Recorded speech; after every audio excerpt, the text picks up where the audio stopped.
Assalamualaikum warahmatullahi wabarakatuh. Shalom, Om Swastiastu, Namo Buddhaya, salam kebajikan bagi kita semua. Halo semuanya, selamat malam. Sebelumnya perkenalkan, saya Alia Maurenisa sebagai perwakilan dari Skov Cipsa UNED, selaku moderator pada malam hari ini. Jadi, di sini saya ditemani oleh Kak Sutamara Lasurdinur, selaku narasumber kita pada malam hari ini, yang akan banyak membahas mengenai stunting dan malnutrisi, yang merupakan salah satu isu kesehatan yang sangat penting bagi masa depan anak-anak generasi penerus bangsa. Masalah stunting di Indonesia merupakan masalah kesehatan yang belum dapat diatasi sepenuhnya oleh pemerintah. Bukan hanya ukuran tinggi badan yang memprihatinkan, tetapi yang jauh lebih serius itu adalah dampak dari stunting terhadap perkembangan otak dan mempengaruhi kualitas sumber daya manusia. Oleh karena itu, Skov Cimsa UNED ikut serta dalam perayaan Hari Anak Nasional dan Hari Gizi Nasional yang pada tahun ini bertemakan Fantastic, a Wonderful Day of Nutrition and Balance and Eating for Kids. Oke, sebelum kita memulai nih talk show kita pada malam hari ini, izinkan saya untuk membacakan CV dari Kak Sutamara selaku narasumber kita pada talk show malam hari ini. Kepada yang bertugas, saya persilahkan. Kak Sutamara Lasurdinur adalah seorang public health nutritionist yang mendapat gelar Master of Public Health Nutrition di University College London. Kak Sutamara memiliki banyak pengalaman penting di organisasi seperti Global Alliance for Improved Nutrition and Scaling Up Nutrition Secretariat, di mana Kak Sutamara berperan dalam policy making, program management, dan stakeholder di sektor gizi Indonesia.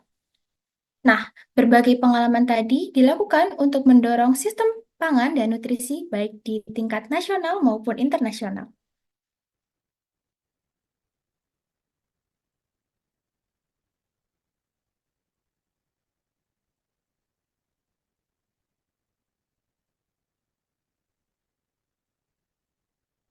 Baik, tanpa berlama-lama lagi, mari kita sambut narasumber kita pada malam hari ini, yaitu Kak Sutamara Lasurdinur. Selamat malam, Kak. Halo Alea, selamat malam dan selamat malam teman-teman Cimsa. Oke, jadi gimana nih Kak kabarnya hari ini? Luar biasa semangat sekali karena juga teman-teman meskipun mungkin tadi ada kegiatan, berbagai macam kegiatan di kampus, tetapi masih semangat banget untuk berorganisasi lah minimal untuk uh, berbagi informasi kepada masyarakat um, di Indonesia, khususnya untuk perbaikan kesehatan masyarakat juga. Oke, baik.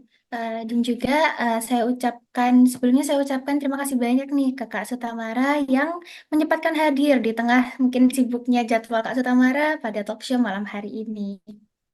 Baik Kak, sebelumnya nih mungkin Kak Sutamara bisa menjelaskan terlebih dahulu tentang GAIN. GAIN itu seperti apa sih Kak? Karena mungkin dari audiens kita beberapa ada yang belum tahu tentang GAIN.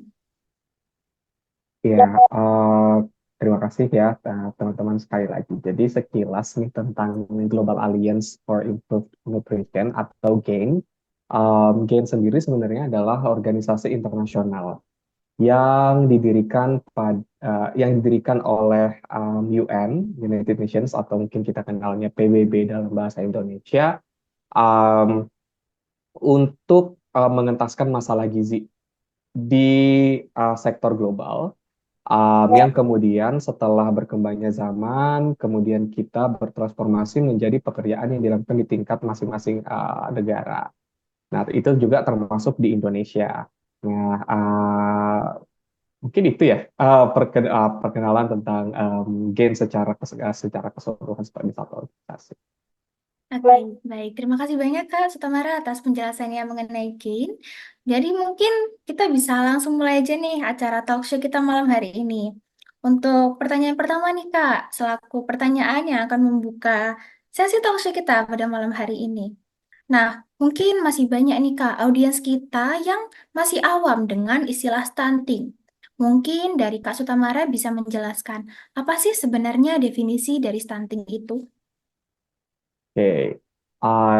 Kalau ditanya tentang apa definisinya stunting, sebenarnya gampang-gampang susah tergantung dari cara kita melihatnya. Cuman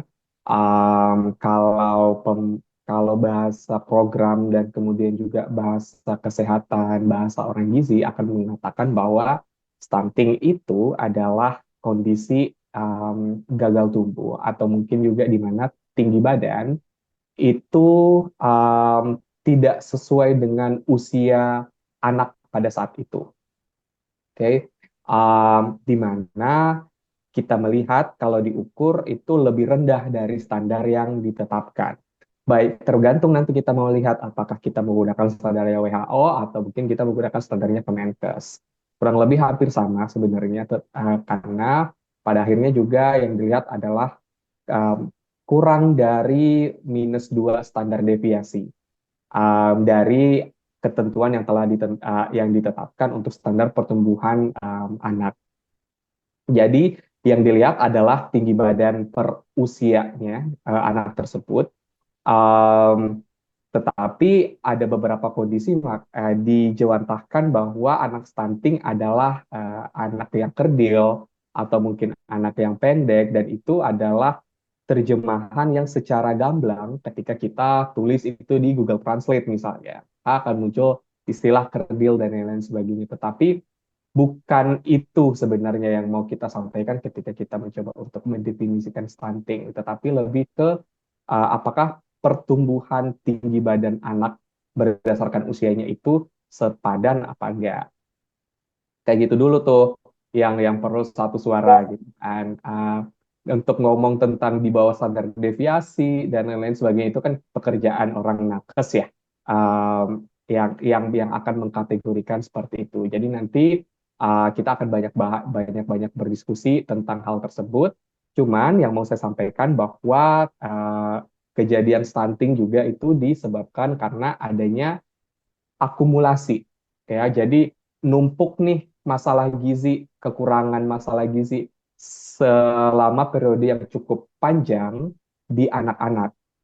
Terlepas dari faktornya apa, itu bisa jadi dari makanan, itu bisa jadi dari infeksi, itu bisa jadi dari genetik juga mempengaruhi dan lain-lain sebagainya. Tetapi memang ada banyak faktor yang mempengaruhi uh, banyak faktor yang mempengaruhi sehingga anak-anak itu memiliki uh, ketidakseimbangan ketidakseimbangan status gizi yang ada di diri dia.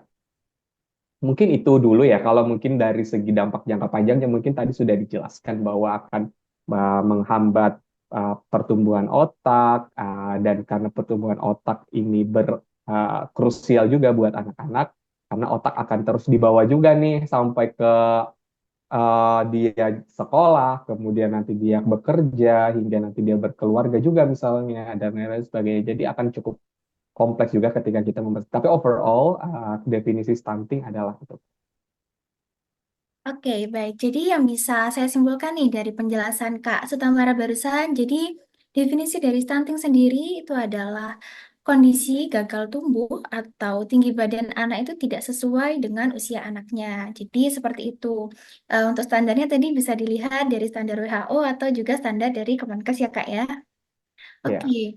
untuk pertanyaan selanjutnya nih Kak, jadi biasanya nih ketika kita menjelaskan tentang stunting, itu pembahasannya selalu ada kata-kata malnutrisi. Nah, jadi sebenarnya apa sih Kak perbedaan dari stunting dan malnutrisi sendiri? Mengingat mungkin ada nih audiens kita yang masih bingung atau masih salah mengartikan dari stunting dan malnutrisi itu.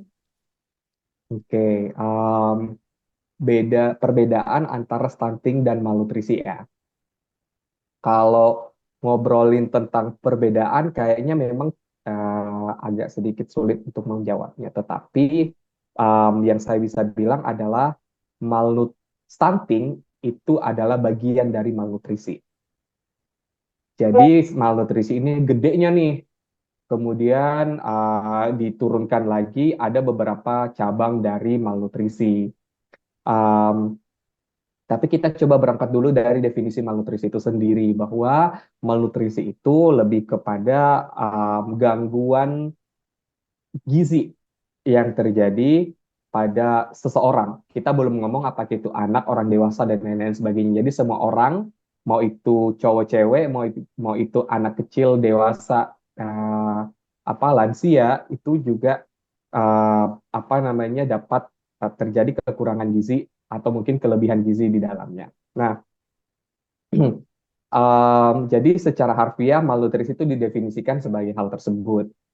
Um, Setelah itu baru masuk nih kategorinya, ada kekurangan, ada kelebihan. Oke.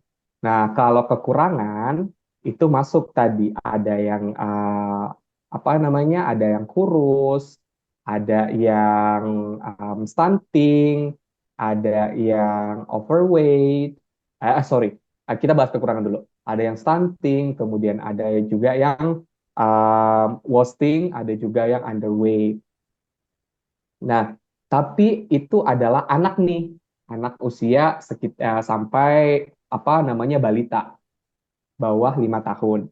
Nah, kalau gizi lebih itu juga terjadi juga di balita, bisa terjadi juga. Misalnya seperti apa namanya uh, overweight, ya. Ada juga istilah nanti naik dikit namanya obesitas, yang gitu-gitu. Jadi um, stunting itu merupakan bagian dari malnutrisi.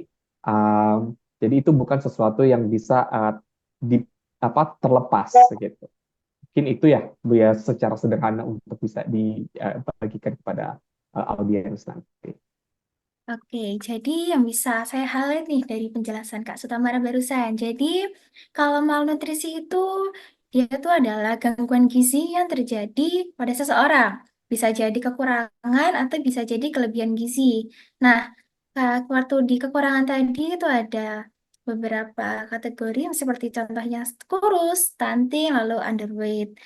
Lalu pada kelebihan bisa aja itu ada overweight dan obesitas. Jadi, stunting itu merupakan bagian dari malnutrisi seperti itu ya, Kak ya? Iya. Oke. Oke, jadi kan barusan kita udah nih Kak membahas tentang malnutrisi, di mana tadi sempat disinggung juga mengenai nutrisi atau gizi seseorang nih. Nah, mungkin selanjutnya untuk pertanyaan selanjutnya nih Kak Sutamara bisa menjelaskan apa sih Kak pentingnya gizi seimbang untuk mencegah terjadinya stunting dan malnutrisi? Oke. Um, kita menjawab gizi seimbang itu gampang-gampang susah juga nih. Karena istilah gizi seimbang itu cukup awam juga di masyarakat kita. Dulunya memang terkenalnya adalah 4 sehat 5 sempurna. Eh, tetapi karena perkembangan zaman, kita melihat bahwa oh 4 sehat 5 sempurna ini belum menjelaskan aspek gizinya nih, gitu, dan tidak melihat makanan sebagai satu aspek untuk memenuhi kecukupan gizi dan juga untuk mendukung sisi kesehatan lainnya. Karena 4 sehat 5 sempurna hanya berbasis let's say gitu. Jadi pengkategoriannya seperti itu. Nah, istilah gizi seimbang sendiri itu intinya adalah semua kebutuhan dan kecukupan gizi itu terpenuhi.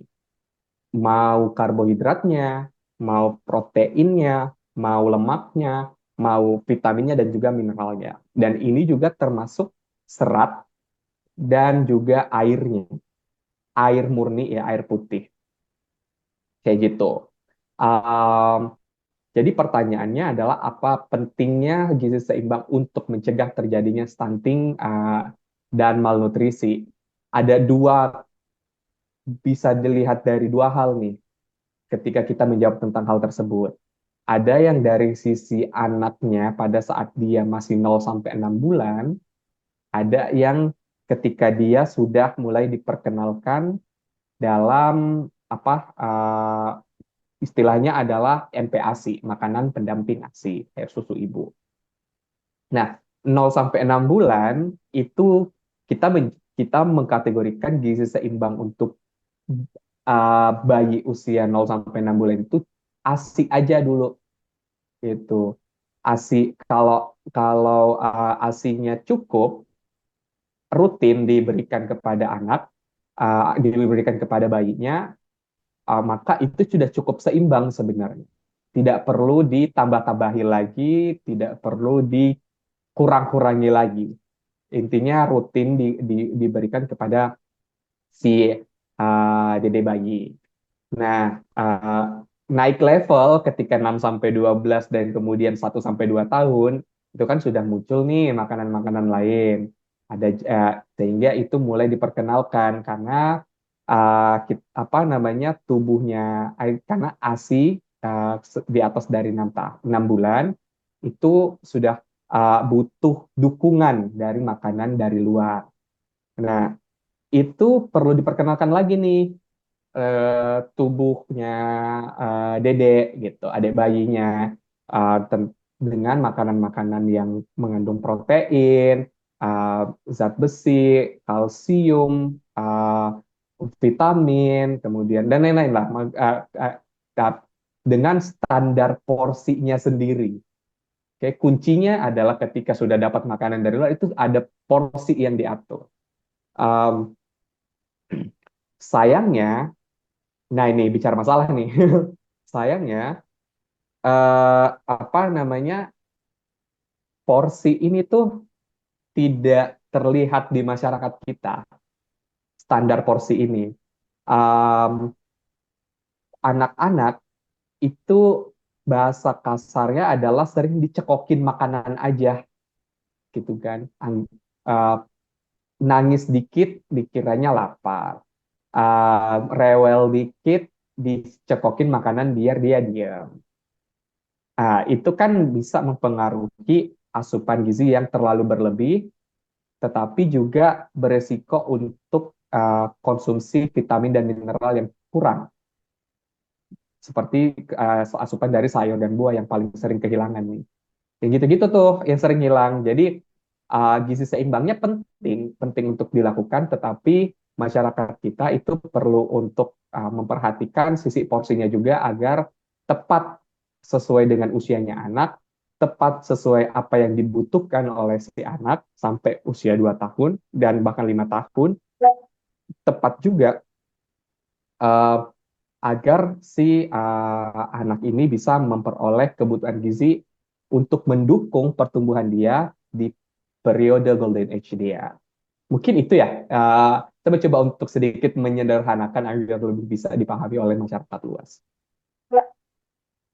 Oke, baik Kak. Jadi seperti yang Kak Sutamara tadi jelaskan ya Kak, buat nutisnya tadi tuh ada ada karbohidrat, lalu ada protein, lalu ada lemak, serat, dan mineral yang sangat penting ya Kak ya buat pertumbuhan anak-anak tadi. Juga tadi tuh ada ASI di mana ASI eksklusif 0 sampai 6 bulan. Setelah itu juga diberikan MPASI atau makanan pendamping ASI untuk mendukung dari tumbuh kembang anaknya. Seperti itu ya Kak. Em, jadi kan seperti yang kita bahas di awal bahwa definisi dari stunting itu di mana tinggi badan anak itu per usianya kurang. Nah, selain selain hal itu Kak, ada nggak sih Kak dampak jangka panjang stunting terhadap perkembangan dan pertumbuhan seorang anak? Oke, kalau ngomong perkembangan dan pertumbuhan itu adalah dua hal yang berbeda dulu kan. Ya, kalau perkembangan itu uh, adalah apa namanya kita melihatnya dari sisi misalnya oh anak udah bisa jalan. Ini aku pakai bahasa sederhana yang enggak klinis banget ya. Jadi uh, itu bisa dilihat dari oh anak sudah tumbuh gigi misalnya. Anak sudah bisa menulis, anak sudah bisa bilang mama, anak sudah bisa menirukan. Itu bagian dari perkembangan. Kemudian pertumbuhan itu lain lagi. Itu kita lihat dari sisi yang paling sederhananya adalah ukuran dari anak itu sendiri. Ukuran di sini itu bisa mencakup berat badannya, bisa juga mencakup tinggi badannya. Okay. Um, Kalau ditanya jangka panjangnya, ketika anak-anak ini apa namanya kena stunting lah gitu kan. Ini memang akan mempengaruhi perkembangan dan pertumbuhan. Kalau kita ngomong tentang perkembangan, artinya ada gangguan di otak yang tidak mencapai pertumbuhan yang maksimal, karena otak ini mempengaruhi proses-proses perkembangan lainnya kan. Salah satunya seperti itu. Dan ini juga akan mempengaruhi cara daya tangkap anak, daya ingat anak, daya cara dia apa namanya menerima rangsangan dari luar. Itu akan mempengaruhi karena sistem otak di anak ini tidak tumbuh sebagaimana otak normal pada umumnya. Ini dikarenakan karena apa? Karena untuk bertumbuh dan berkembang, uh, tubuh kita itu kan memerlukan yang namanya bahan baku ya. Bahasanya sederhananya kayak gitu. Jadi kita butuh bahan baku nih.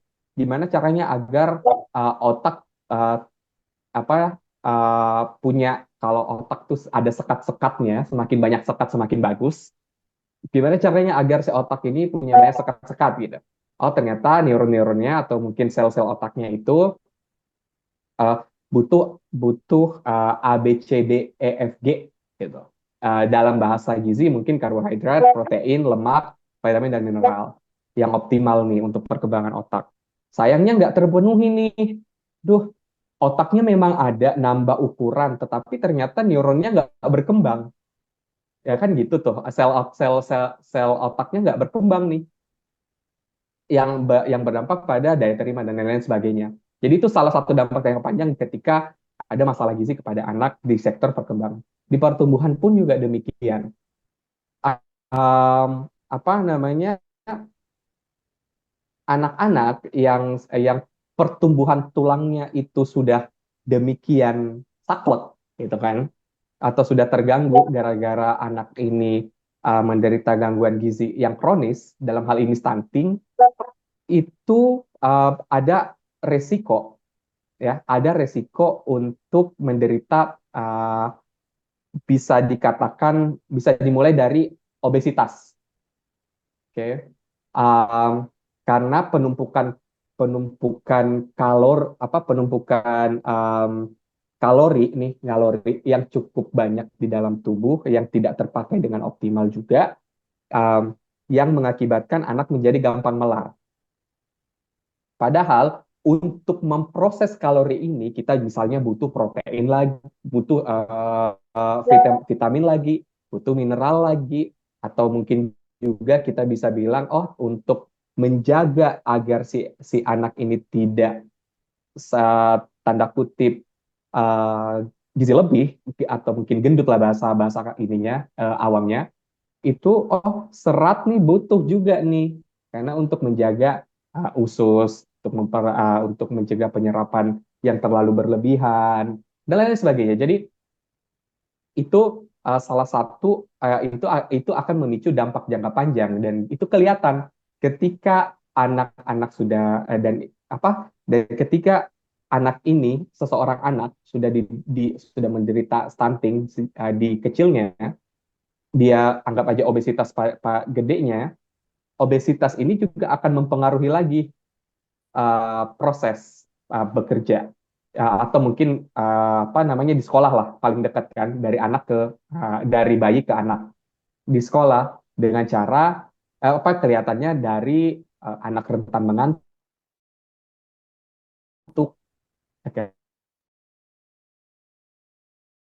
dan beberapa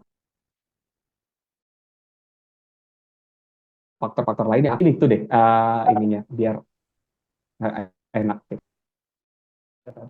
Oke, baik. Jadi tadi menurut penjelasan dari Kak Sutamara juga, ini cukup krusial ya Kak ya, kalau misalnya memang nggak dicegah sejak dini dengan pemenuhan nutrisi dan pemenuhan gizi seimbang tadi. Nah, tadi kan udah dijelasin nih Kak dari dampaknya. Nah, kira-kira nih Kak, ada nggak sih kemungkinan tanda-tanda awal stunting dan malnutrisi tadi tuh bisa terdeteksi gitu, agar audiens kita tuh bisa lebih aware, mengingat dampak yang ditimbulkan tadi cukup serius gitu. Oke.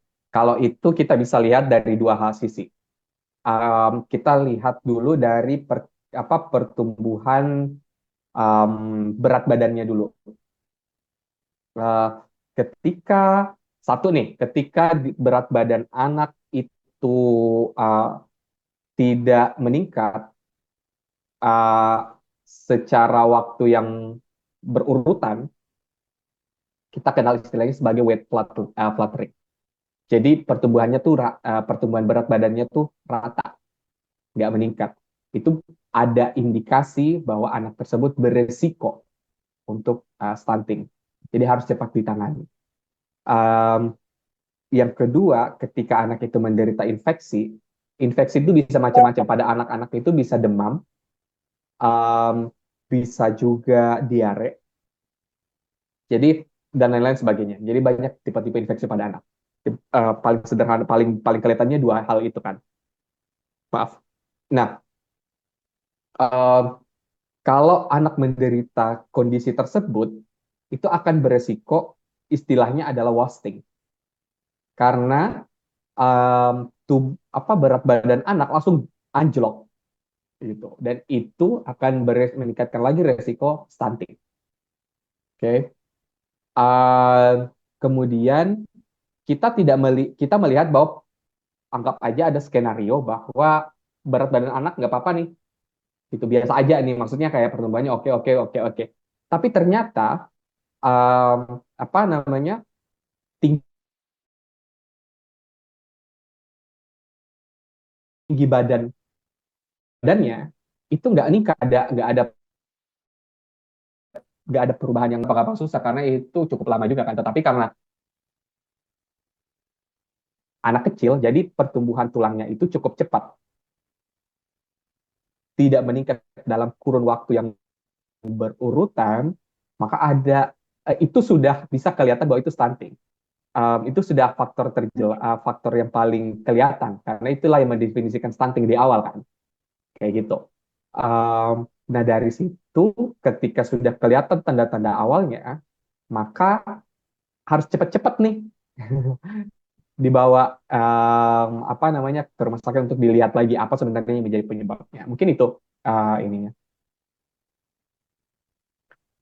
Oh, juga mungkin saya bisa tambahkan ketika ada uh, gangguan nafsu makan. Karena ini bisa jadi gampang-gampang susah juga untuk melihatnya. Bisa jadi memang apakah itu karena stunting atau mungkin itu juga karena faktor lain. Okay? Tetapi itu bisa jadi indikasi karena ketika kita melihat ada gangguan makan pada anak, maka asupan kurang dong, gitu kan? Asupan kurang ini juga akan mempengaruhi proses yang masuk, zat gizi yang masuk kepada anak. Atau uh, banyak deh, mungkin kalau dari tinggi badan tadi juga bisa kelihatan dari misalnya di dalam satu daerah, dalam satu desa, misalnya anak-anak ini, anak-anak usia usia setahunan itu sudah panjang badan atau mungkin ada yang sudah tinggi badan, itu uh, rata-rata segini nih panjangnya atau tinggi badannya. Tapi kok ini anak uh, terlihat pendek ya dari yang lainnya. Jadi cepat-cepat diukur nih gitu sama-sama nakes yang bertanggung jawab. Mungkin mungkin itu ini Alea. Oke, baik Kak. Jadi em, untuk Kakak sendiri nih, kan berada di dalam ranah kesehatan ya Kak ya. Nah, jika dilihat dari sisi medisnya ini Kak, seperti apabila terdapat tanda-tanda awal, seperti tadi contohnya berat badan yang tidak meningkat gitu. Kan tadi Kakak bilang kalau misalnya harus segera ditanganin. Nah, gimana sih Kak caranya untuk menangani anak-anak yang mengalami stunting dan malnutrisi sendiri? Oke. Um, Kalau anak-anak yang saat itu masih menderita weight fluttering, itu apa namanya, itu bisa step awalnya adalah tentunya asesmen dulu. Kayak ini kalau misalnya orang medis nih yang ngomong nih, orang medis ataupun orang gizi dan lain sebagainya, itu tentunya perlu ada asesmen di awal ya. Asesmen ini bisa macam-macam tergantung nakesnya, karena tiap nakes tuh punya ininya masing-masing, apa namanya, formnya masing-masing. Oke. Tetapi itu dari proses asesmen tersebut, maka dilihat dulu apa namanya intervensi apa yang paling cocok untuk anak dengan masalah gizi tersebut. Oke, paling umum adalah dengan intervensi gizi. Intervensi gizi di sini ada dua macam. Ada memberikan makanan, makanan yang sebanyak-banyaknya. Yang kedua melalui suplementasi. Oke, suplementasi ini juga beda-beda tergantung konteks. Nah, makanya itu peran dari teman-teman yang ada di sektor medis, khususnya mungkin dokter juga memberikan apa namanya resep terhadap hal tersebut, gitu kan. Nah, kalau makanan mungkin ada ahli gizi yang akan berperan di situ, kayak gitu kayak gitu. Uh, itu ketika anak masih dalam kondisi gangguan pertumbuhan berat badannya. Ini beda kasus kalau misalnya wasting. Wasting itu adalah apa namanya gangguan gizi akut. Artinya langsung terjadi pada saat itu juga gitu. Makanya harus langsung dilarikan ke rumah sakit. Karena itu udah parah, bisa dibilang itu kayak kejadian luar biasa lah. Satu daerah kalau misalnya dia ada wastingnya di situ, satu anak aja itu udah jadi kejadian luar biasa. Ya, jadi itu harus langsung ditangani di rumah sakit gitu. Kalau bahasa kalau bahasa orang sekarang misalnya tidak ditangani dengan pemerintah dan lain itu lain kasus. Tapi secara tata laksana medisnya harus langsung masuk ke rumah sakit. Uh, nggak rumah sakit, maksudnya bisa puskesmas, bisa rumah sakit ya, atau klinik, kayak gitu. Um, tetapi kalau stunting ini tergantung treatmentnya akan seperti apa. Karena anaknya sudah stunting, catch up growth-nya itu tergantung kondisi si anaknya. Ketika memang dia tinggi badan per umurnya adalah masalah, uh, misalnya ternyata uh, gangguan terbesarnya adalah um, karena infeksi yang nggak kelihatan, ya anggap aja kayak berat badannya oke-oke aja nih gitu. Tetapi ternyata stunting, ternyata pas dicek, oh bukan infeksi, bahkan lebih ke misalnya anemia lah atau apalah, itu kan ada pemeriksaan lab tuh yang kayak gitu. Tetapi memang di Indonesia itu sendiri, aku nggak tahu kalau di kedokteran ya, belum belum terpapar informasi lebih lanjut. Tetapi di Indonesia sendiri itu tata laksana untuk stunting sudah ada, tetapi belum dijawantahkan sebagai satu tindakan darurat. Kayak itu beda kasus ketika anak sudah stunting itu nggak jadi kejadian luar biasa, nggak seperti wasting. Jadi di treatmentnya ya biasa aja gitu. Paling dikasih makan dan lain-lain sebagainya itu sudah oke. Okay? Tapi untuk kayak catch up growth-nya itu beda referensi, beda beda beda kesimpulan. Jadi itu belum bisa dikatakan bahwa sesuatu yang bisa dilakukan untuk catch up growth itu juga belum bisa dilakukan bahwa kita nggak bisa nih ganggu satu nggak bisa gitu. Itu belum, itu masih menjadi debat gitu kan. Itu mungkin itu ya yang bisa saya sampaikan. Oke, jadi tadi udah dijelasin nih sama Kak Sutamara kalau misal tadi untuk tanda-tanda awal orang terkena stunting itu adalah berat badan yang tinggi, badan yang kurang. Lalu untuk cara mengatasinya sendiri, jika dilihat dari sisi medis tuh bisa dengan intervensi gizi ya tadi Kak ya. Nah, terus nih Kak, apabila kita nih udah tahu tentang tanda-tanda awal seseorang terkena stunting, lalu kita juga udah tahu bagaimana cara mengatasinya. Nah, hal apa sih Kak yang harus menjadi prioritas utama kita dalam mengatasi masalah stunting tadi di Indonesia? Oke, kalau prioritas itu bisa dibilang tergantung hasil asesmennya seperti apa. Karena bisa dikatakan bahwa sekarang ini ada tren nih di Indonesia bahwa pemerintah sudah mulai melek tentang apa namanya pendekatan berbasis wilayah. Jadi Iya. kalau du- kalau kalau dulu-dulu untuk mengatasi masalah stunting kita satu nih nasional doang gitu. Nanti dari nasional daerah menerjemahkan gitu kan. Tapi sekarang sudah mulai ada tren baru bahwa pemerintah nasional akan berfokus pada pendekatan berbasis daerah. Nah, eh, strateginya itu bisa tergantung gitu kan. Apa namanya? Kalau mengatakan dengan prioritas utama sekali lagi bahwa itu tergantung daerah. Misalnya ada daerah yang sebenarnya stuntingnya tinggi sejalan dengan infeksinya tinggi di daerah tersebut. Oke, Um, sehingga prioritas utamanya mungkin stuntingnya akan diberikan intervensi gizi melalui makanan dan perubahan pola hidup, ya pola gaya hidup gitu kan di tingkat keluarganya. Tetapi yang jadi prioritas utama kemudian adalah gimana caranya infeksi ini beres nih di daerah tersebut agar tidak ada stunting yang selanjutnya. Beda lagi kasus ketika stunting ada, infeksi tidak ada, tapi ternyata ASI eksklusifnya lagi yang bermasalah.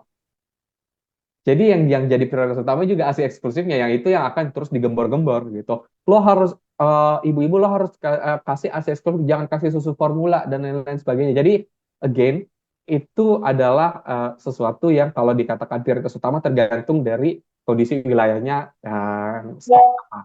Nah, WHO dia udah ngeluarin nih step apa namanya kayak istilahnya cut off ya. Cut off itu mungkin kayak ambang batas dari minimal ke maksimum gitu, range gitu kan, rentang. Ketika satu masalah gizi itu dikatakan sebagai masalah kesehatan gizi, masalah kesehatan masyarakat. Kalau stunting itu um, ber, berkisar kalau ini aku mulai dari apa high to very high. Jadi untuk tinggi itu stunting itu 20 sampai anggap aja di bawah 30%. Jadi misalnya 29,9 gitu kan. Persen itu wilayah tersebut, wilayah ya ini bisa dikatakan wilayah itu yang tadi aku bilang mau itu tingkat kabupaten dan lain sebagainya, tapi ketika itu 20 sampai 30% itu udah tinggi nih. Udah masalah kesehatan masyarakat. Tetapi ketika itu di atas 30% sudah otomatis itu sangat tinggi. Dan 10 sampai 20% itu levelnya medium. Indonesia ada posisinya di mana? Masih tinggi. Oke. Kalau masih pakai angka nasional nanti kalau apa Jember misalnya gitu-gitu nanti bisa dicek sendiri gitu di datanya. Tetapi Indonesia masih pada kategori 21, sekian di tahun yang apa survei kesehatan Indonesia terbaru. Itu jadi berarti masih tinggi nih stunting, bisa dikatakan masih tinggi nih gitu kan. Turun ya, cukurnya tren kita tuh selalu turun ya.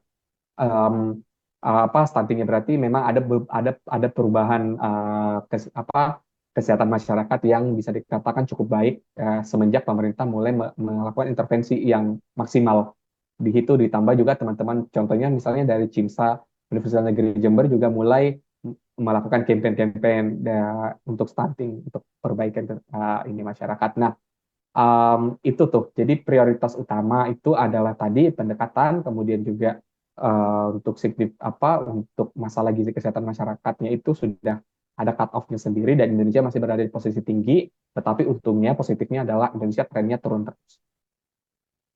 Itu ada mungkin itu ya. Oke, oke nih Kak. Nah, tadi kan kita udah tahu nih buat prioritas utama untuk mengatasi masalah stunting. Nah, tadi juga sempat di-mention sedikit bahwa pemerintah juga sudah mulai melek terkait dengan pentingnya stunting ya Kak ya, yang untuk angka stunting Indonesia juga cukup masih tinggi. Jadi kira-kira menurut Kak Sutamara nih, gimana sih Kak upaya yang bisa dilakukan pemerintah untuk mengurangi angka stunting yang tadi, di mana mengingat Indonesia sampai saat ini untuk angka stuntingnya masih terbilang tinggi. Oke, kalau ngomong pemerintah ini agak beda-beda juga ya. Again itu tergantung konteks lagi.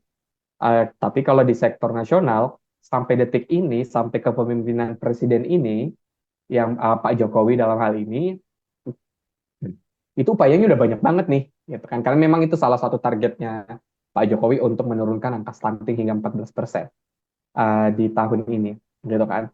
Nah, upayanya udah banyak banget, mulai dari meningkatkan mulai dari menerbitkan dokumen perubahan SPCC atau SKPP ya. um, SBCC itu Social Behavioral Change for Communication atau strategi komunikasi perubahan perilaku. Itu udah dilakukan nih, oke.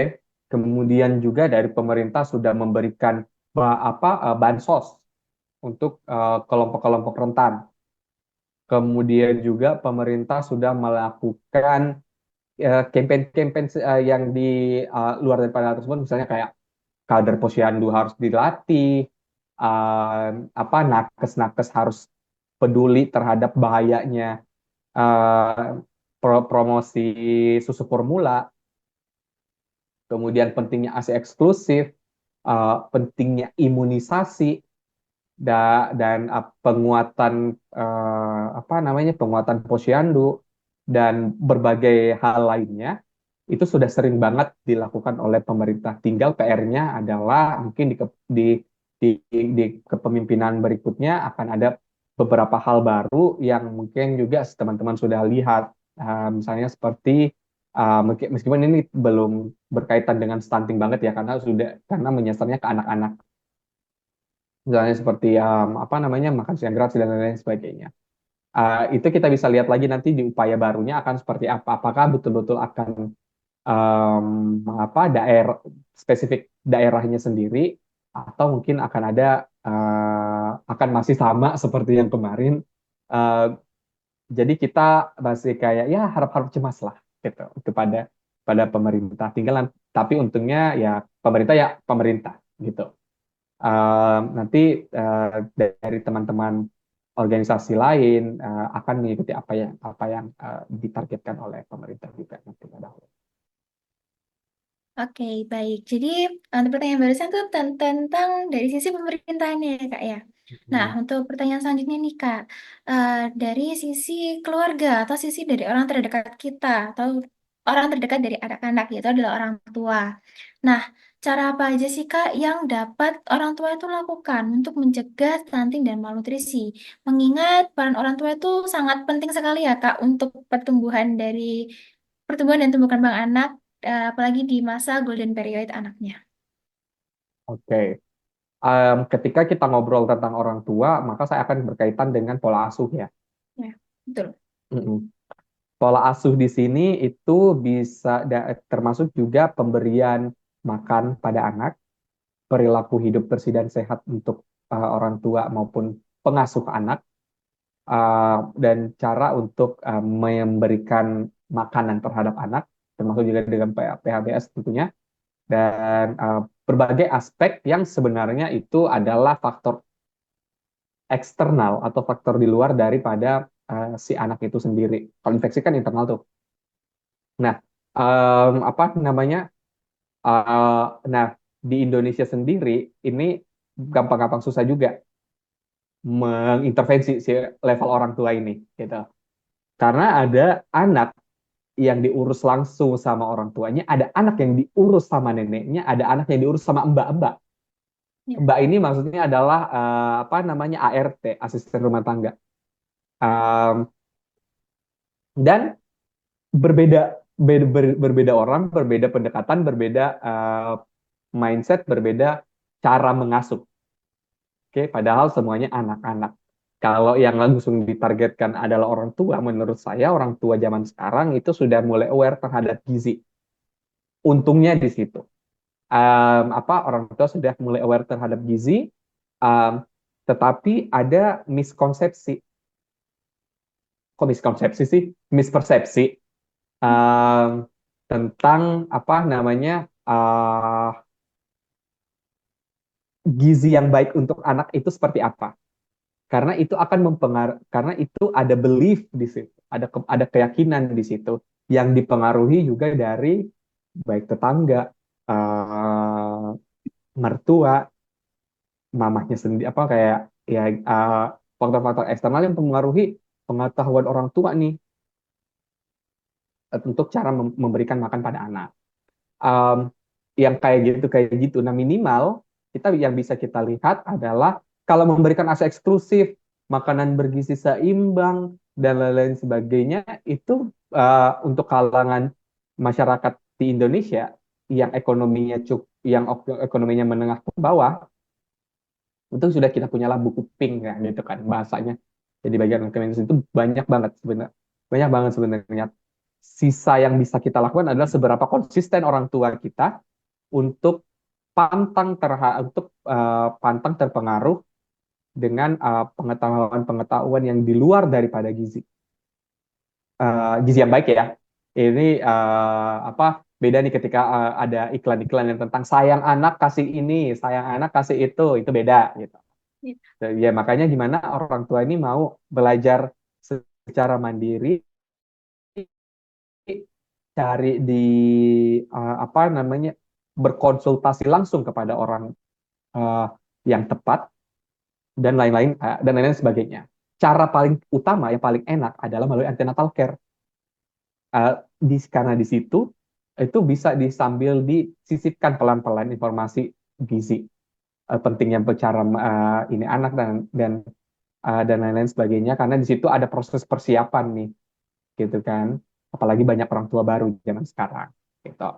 Um, dan dari situ apa namanya dengan minimal ANC ilmunya dapat dan diterapkan dengan baik kepada dari orang tua yang kemudian juga diberikan kepada anak itu udah mantap banget gitu. Sisa nanti tambahan-tambahan dari misalnya seberapa rutin orang tua ikut posyandu, seberapa rutin orang tua berkonsultasi dengan apa nakes yang tepat. Bukan influencer ya, aku nggak tidak akan menyarankan influencer, oke? Tapi lebih Ya. kepada nakes, oke? Ini orang tua kalau dengar nih, please tolong untuk konsultasinya ke nakes gitu. Cara untuk dapat nakes yang tepat gratis, gratis nih, posyandu paling enak, oke? Biar para orang tua tidak perlu mengeluarkan kocek lagi, karena ketika di klinik swasta atau mungkin dan lain sebagainya itu kan berbayar kan. Itu ngaruh banget tuh duit gitu kan. Jadi agar orang tua bisa nambah pengetahuannya dan nambah pengetahuan tanpa dipraktekkan juga saat omong kosong. Jadi dipraktekkan tuh anak tantrum dikit, konsulnya kalau bisa langsung ke nakes, bukan lagi ke mertua. Kalau mertuanya nakes enak, tapi kalau mertuanya juga bukan nakes, pengetahuan gizinya juga dan pola asuhnya masih berdasarkan pengalaman, bukan berdasarkan yang saat ini ada pengetahuannya dari kesehatan, maka itu akan cukup susah dan nggak akan membantu si orang tua tersebut untuk menangani kondisi-kondisi anak tantrum dan lain-lain. Banyak lah kalau ngomong tentang itu. Mungkin itu dulu deh apa namanya yang bisa dilakukan oleh orang tua piece by piece yang mungkin cocok untuk diterapkan secara masyarakat yang angkat aja menengah ke bawah lah. Karena kalau yang ke atas lagi lain lagi tuh ceritanya. Oke. Mhm. Oke. Jadi tadi em, wawasan atau ilmu tentang gizi seimbang dan nutrisi untuk orang tua tuh sangat penting sekali ya Kak ya buat mendukung tumbuh kembang anak. Juga tadi penggunaan internet dan konsultasi dengan nakes itu juga merupakan salah satu cara agar orang tua tuh bisa menambah wawasannya terkait dengan pemberian nutrisi yang baik untuk anaknya. Nah, untuk pertanyaan selanjutnya nih Kak. Seperti yang kita tahu dan mungkin banyak juga beredar di berita-berita bahwa masih banyak nih masyarakat kita yang masih kurang kesadarannya akan pentingnya gizi untuk anak. Nah, kira-kira dari kakak nih, gimana sih kak caranya supaya kita tuh bisa meningkatkan kesadaran masyarakat tentang pentingnya gizi yang baik untuk pertumbuhan anak? Oke. Tentunya adalah ini tergantung nih lagi. Aku tipikal orang yang tidak berani untuk mengeneralisasi sesuatu. Ya karena takutnya nanti beda kondisi lagi nih di lapangan gitu kan. Ya. Ya, tapi secara keseluruhan adalah ke bisa jadi melalui kampanye publik, bukan kampanye orasi ini ya, Iya. pemilihan enggak. Tapi maksudnya campaign-campaign gitu. Baik itu langsung uh, di rumah-rumah ataupun di media sosial. Um, dan salah satu kegiatannya, aku langsung endorse aja nih, salah satu kegiatannya Gain itu dengan memperkenalkan penggunaan emosi kepada orang tua yang saat ini juga sangat jarang untuk dilakukan. Um, apa namanya? uh, Dan pendekatan emosi ini juga lain lagi nih, ada yang emosi berkaitan dengan ibunya, ada emosi yang berkaitan dengan anaknya. Oke, okay? Emosi berkaitan dengan ibunya itu bisa melalui dengan support dari peers. Oke, okay? Peers di sini bisa melalui banyak lagi nih platform campaign-nya nih, bisa melalui arisan, bisa melalui PKK, bisa melalui tablik akbar misalnya kalau agama, dan lain-lain sebagainya. Jadi strategi campaign itu banyak nih, penyuluhan lah bahasanya ya mungkin lebih enak. Penyuluhan atau sosialisasinya seperti itu. Atau mungkin juga bisa komunikasinya via dari teman-teman yang udah punya anak nih gitu. Tapi ada tapinya. Apa namanya? Pendekatan emosi itu sangat bagus banget. Karena memang ada dukungan dari yang lain. Sisa kontennya nih yang perlu kita perbaikin. Kontennya lagi nih, jangan sampai nanti kita lihat bahwa oke, kita campaign publik, kita memanfaatkan influencer. Coba nih, kita coba manfaatkan influencer. Tapi ternyata influencernya itu adalah influencer yang juga memberikan apa namanya pengetahuan tentang cara memberikan makanan pada anak, yang padahal sederhananya adalah kondisi ekonomi keluarganya berbeda. Moms yang ada di yang ada di kampung-kampung mau ngikutin cara Nikita Willy pasti akan susah. Ya, betul. Itu pasti akan kesulitan. Kalau dari saya pribadi harapannya tuh influencer lo encourage aja, bilang a day in my life untuk datang ke anak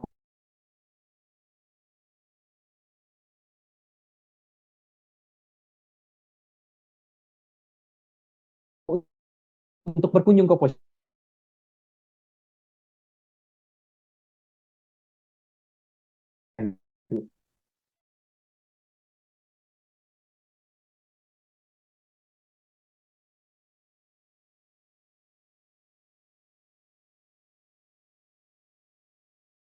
Semuanya udah ini udah apa udah masuk semua di KIA, buku KIA ya, kayak gitu.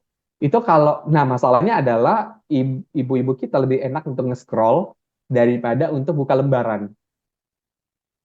Dan itu yang jadi dan ternyata kelihatan bahwa orang kita itu 15 detik video itu jauh lebih lebih nempel daripada membaca buku KIA. Mau itu sudah digambar-gambarin bagaimanapun, tetap aja lebih lebih menarik ketika itu 15 detik video TikTok atau Instagram Reels atau bahkan sekarang Facebook. Bahkan termasuk Facebook, bukan sekarang, termasuk Facebook. Gitu gitu tuh yang jadi apa namanya yang jadi upaya yang tepat untuk meningkatkan kesabaran. Jadi mungkin ini juga part of yang saran-saran dari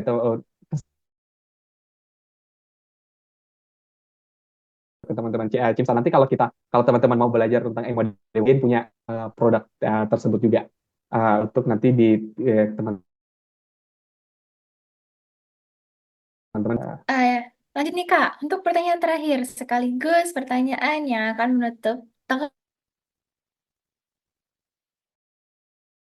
kita pada malam hari ini. Nah, dari tadi ini udah Kak membahas tentang stunting, tentang nutrisi, tentang malnutrisi, dan juga tentang dampaknya. Nah, mungkin dari Kak Sutamara sendiri, mungkin apakah ada kesan atau pesan atau harapan yang ingin disampaikan pada audiens untuk terkait dengan stunting di masa depan, Kak? Oke, harapan saya untuk stunting di masa depan. Bukan. Maksudnya adalah harapan saya agar apa namanya angka stunting di Indonesia sebisa mungkin kita coba untuk kurangin ya. Kalau bisa zero zero. Eh, Harapannya seperti itu. Tetapi dari diri saya pribadi, saya lebih berharap bahwa semua orang, semua sektor, semua tingkat pengetahuan, semua kampus itu peduli terhadap masalah gizi. Baik itu gizi anak, gizi lebih, ataupun gizi kurang. Target kalau um, tagline-nya apa, gain, oke, okay? Um, dan target kita, visi kita adalah healthier diet for all, di semuanya, diet yang lebih sehat untuk semua, no one left behind. Oke, okay? Nah, harapan Jane dan saya pribadi itu, harapannya semua orang itu aware dulu nih tentang, khususnya di Indonesia ya, uh, aware dulu terhadap gizi dan diterapkan. Oke, diterapkan nih, ini bisa sesederhana rajin mencuci tangan, sesederhana mengkonsumsi sayur dan buah yang cukup, kemudian juga sesederhana memberikan ASI eksklusif kepada anak, apa namanya, kepada uh, dede-dede bayi. Nggak gitu-gitu dulu nih. Nah, sektor yang saya maksud di sini bisa dari sektor teman-teman yang ada di mahasiswa, atau mungkin bahasanya sekarang adalah teman anak-anak muda, organisasi muda, bisa juga dari pihak swasta, pemerintah sudah pasti, dan dari NGO seperti GAIN, dan juga mungkin lembaga-lembaga donor. Donor donor sini bukan donor darah ya, tapi donor yang memberikan support finansial ya untuk mendukung kegiatan-kegiatan yang dimaksud. Perusahaan mungkin bisa dari produknya atau mungkin dari CSR-nya. Dan sektor-sektor lainnya, pendidikan termasuk, dan semuanya, sehingga kita mencapai apa namanya, um, masyarakat yang sehat dan juga sejahtera, sebagaimana definisi dari WHO untuk kesehatan, agar itu tercapai gitu. Makanya semua orang perlu terlibat, makanya semua orang perlu untuk masuk, kita bahasa kasarnya, yuk kita cekokin aja orang tuh, semua masyarakat kita tentang informasi nilai gizi, agar itu bisa diaplikasikan di kehidupan sehari-hari, meskipun itu bukanlah sesuatu yang nggak mudah, bukanlah sesuatu yang kerjanya sehari, seminggu, sebulan, setahun, tapi itu bisa mungkin berdekade, bisa mungkin berabad-abad kerja yang untuk mereka. Tapi small change can improve something. Oke, mungkin itu harapan saya ya, untuk perbaikan gizi dan kesehatan di masyarakat kita di Indonesia. Oke, oke, terima kasih banyak ya Kak atas closing statement-nya nih yang sangat luar biasa dan juga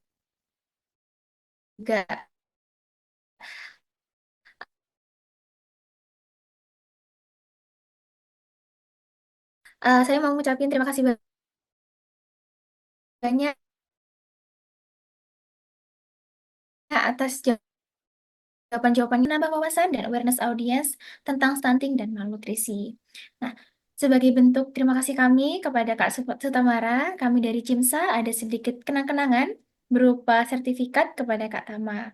Mungkin kepada panitia yang bertugas dipersilahkan untuk share screen sertifikatnya.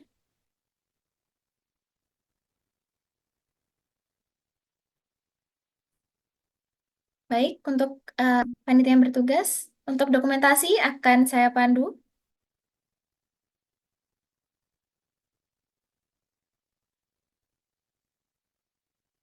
Baik,